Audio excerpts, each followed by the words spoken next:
आदरणीय Parveen sir, member of parliament, general secretary CAIT और मंच पे आसीन joint secretary sir Anupam Mishra sir और सभी डिग्नेटरीज, मैं आप सबका बहुत बहुत धन्यवाद करता हूं कि आज के इस प्रोग्राम के लिए, जिसमें एक बहुत इम्पोर्टेंट डिस्कशन हो रहा है इथिकल डायरेक्ट सेलिंग के लिए कि डायरेक्ट सेलिंग के बिजनेस को देश में और बढ़ावा देने के लिए हमें क्या करना चाहिए, हम स्टेक होल्डर्स को क्या चेंज करना चाहिए, एसोसिएशन को कैसे काम करना चाहिए और गवर्नमेंट की हेल्प हमें कैसे लेनी चाहिए। सबसे पहली बात तो ये कि परवीन सर, जब से आप हमारी इंडस्ट्री में आए हैं, हमारा परसेप्शन काफ़ी चेंज हो चुका है और आपके आने से हमारी इंडस्ट्री ग्रोथ भी कर रही है। ये भी बिल्कुल सत्य फिगर के साथ है ये। और जब से कैट ने डायरेक्ट सेलिंग के साथ एसोसिएशन करके डायरेक्ट सेलिंग को इतनी पावर दी है, इतना सपोर्ट किया है, उससे कहीं ना कहीं देश में परसेप्शन चेंज हो रहा है। लेकिन बहुत सारी बात जो अनुपम सर कह रहे थे, अनुपम सर से मैं आए थे, जब भी सर से मैं बात कर रहा था, हकीकत में कुछ चीज़ें ऐसी हैं जो हमें ही बदलनी है, हमें ही सुधारनी है। उसको ना कोई गवर्नमेंट सुधार सकता, ना कोई व्यक्ति विशेष सुधार सकता, हमें खुद को सुधारना होगा। हमारी इंडस्ट्री पब्लिक इंडस्ट्री है, हमारी इंडस्ट्री में नंबर्स बहुत ज़्यादा है और नंबर्स लाख और करोड़ में नंबर है और लाख और करोड़ के जहाँ नंबर आ जाते हैं वहाँ गवर्नमेंट कोई भी अगर रूल्स रेगुलेशन या कंपनी, तो सबको मिलकर डेप्थ तक जाने के लिए हमें एक मैकेनिज्म तैयार करना पड़ेगा कि फ्रॉड प्रैक्टिस ना हो, मिस कमिटमेंट ना हो, डायरेक्ट सेलर कोई लुभावना ऑफर ना दे। वो एक बड़ा मैकेनिज्म हम सब कंपनियों को, एसोसिएशन को तैयार करना पड़ेगा। गवर्नमेंट ने हमारे लिए बहुत कुछ किया है। आज अगर हम गवर्नमेंट के पास जाते हैं तो आज हमें गवर्नमेंट से अपने लिए और सपोर्ट लेने जाने चाहिए। ये गवर्नमेंट ने हमें क्या नहीं दिया, हमें रूल्स दिए, हमें कंज्यूमर प्रोटेक्शन एक्ट में हमें कहीं ना कहीं हमें कंज्यूमर प्रोटेक्शन एक्ट 2019 में हमें मेंशन किया, हमें डायरेक्ट सेलिंग के रूल्स दे दिए। अब रूल्स देने के बाद गवर्नमेंट क्या देगी? अब रूल्स मानने किसे? रूल्स मुझे मानने, स्टेक होल्डर्स को मानने, एसोसिएशन में जो कंपनी है उनको मानने।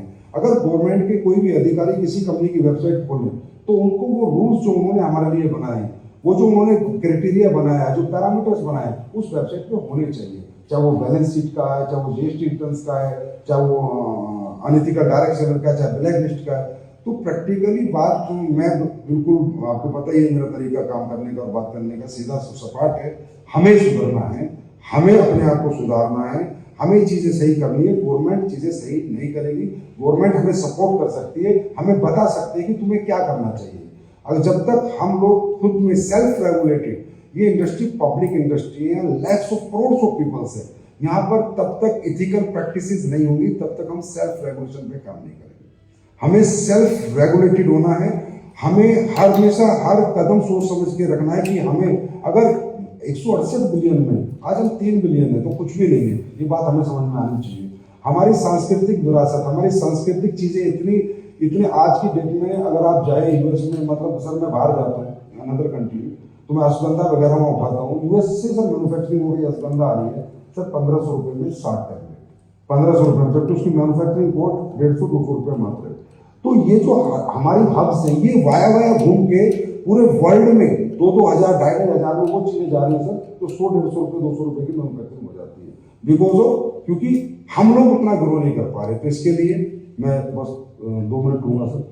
सबसे पहले हम जितनी भी एसोसिएशन है, हम उनसे रिक्वेस्ट करेंगे कि आपकी मेंबरशिप का क्राइटेरिया बहुत स्ट्रिक्ट होना चाहिए, बहुत डिसिप्लिन भी होना चाहिए। आप किसी को भी लें, उसके पूरे डॉक्यूमेंट चेक करें, उस पर ऑडिटिबिलिटी लगातार लगा के रखें कि वो सही काम कर रहा है या नहीं कर रहा है। गवर्नमेंट तो चेक नहीं कर सकती सर, ये तो हमें चेक करना है। जब हम गवर्नमेंट के पास गए थे, जब हम रूल्स के लिए गए थे, तब हम कह रहे थे आप हमें रूल्स दो, हम खुद करेंगे, तो हमें खुद ही करना होगा। तो हमें ऑडिटिबिलिटी ऑफ आवर कंपनीज, और दूसरा आज की डेट में गवर्नमेंट से हमारी एक रिक्वेस्ट रहेगी कि आप हमारी एसोसिएशन को थोड़ा एम्पावर करें सर। जिससे क्या है सर, कुछ स्टेक होल्डर्स जो हैं, वो कंपनियां क्या कह रही हैं कि अगर हम इस एसोसिएशन में नहीं, इसमें नहीं, तो हमारा क्या बिगड़ रहा है, हम तो अपने आराम से प्रैक्टिस कर रहे हैं, जैसे मर्जी प्रैक्टिस कर रहे हैं, जब वो जो होगा फिर देखा जाएगा।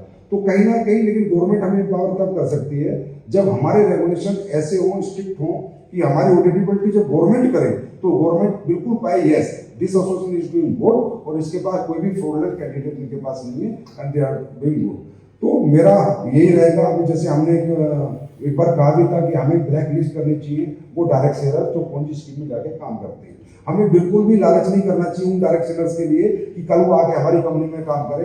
अगर कोई इन्वेस्टमेंट कंपनी में चला गया, कौन सी स्कीम चला रहा है, तो प्रोडक्ट बेस में क्यों आके काम कर रहा है, वही तो आके मार्केट धंधा करता है, तो उसको हम डायरेक्ट क्यों ब्लैक लिस्ट नहीं करते। और दूसरा, हमें इतना पावरफुल होना चाहिए और इतना अपने आप में सेल्फ रेगुलेट करना चाहिए कि हमें डालना चाहिए जो ब्लैक लिस्ट। बस ये मेरी रिक्वेस्ट रहेगी। और Parveen sir, thank you so much for giving this opportunity फिर दोबारा देने के लिए, और आपका ऐसे सहयोग मिलता रहा तो हम पूरी कोशिश करेंगे, जैसे आप हमें गाइड करेंगे वैसे काम करेंगे। Thank you so much. Thank you. Thank you, Guruji.